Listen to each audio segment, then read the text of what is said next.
Chapter 3: The Ebbinghaus Forgetting Curve, the Mathematics of Forgetting, Condensed Version. The question of how quickly we forget information remained unanswered for a long time. In the late 19th century, the German psychologist Hermann Ebbinghaus was the first to measure this process experimentally and demonstrated that forgetting happens rapidly right after learning and then slows down over time. This discovery became the foundation of the scientific study of memory. 3.1. Ebbinghaus's experiments. To eliminate the influence of meaning and associations, Ebbinghaus used nonsense syllables, e.g., bouquet, ouf, id. He served as his own subject, memorizing lists and testing himself at different time intervals. He used two main methods: relearning, how many repetitions are needed to relearn the material; the savings method, how much faster relearning becomes. This allowed him to measure memory quantitatively for the first time. 3.2. The forgetting curve. The result was a curve that drops sharply at first and then levels off. About 40% of information is lost within 20 minutes, around 1/3 remains after a day, and only about 20% after a month. Key insight: forgetting follows an exponential pattern. The fastest loss occurs immediately after learning. Mathematically, this is expressed as R equals E my T for S, where R is retained information, T is time, and S is memory strength. 3.3. Why we forget. There are three main explanations: decay theory, neural traces weaken over time without use; interference theory, new information disrupts old information, and vice versa; retrieval failure, information is not lost, but access to it is impaired.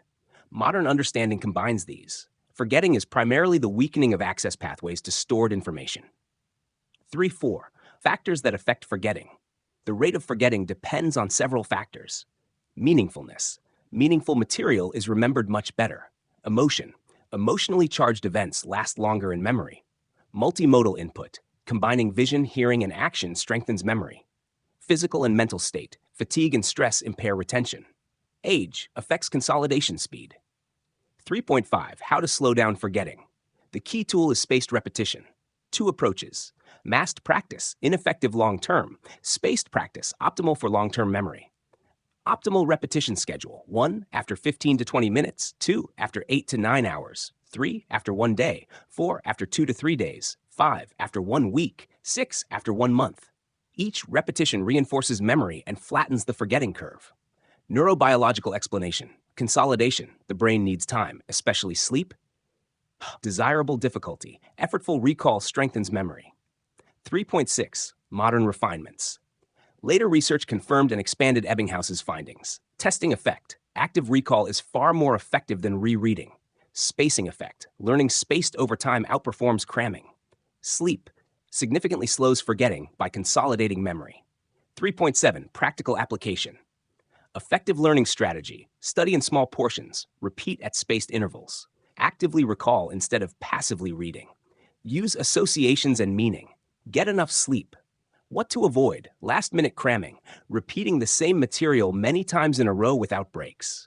Conclusion: the forgetting curve is not a problem, but a tool. It shows exactly when to review information to retain it with minimal effort. Spaced repetition and active recall transform rapid forgetting into long-term memory retention.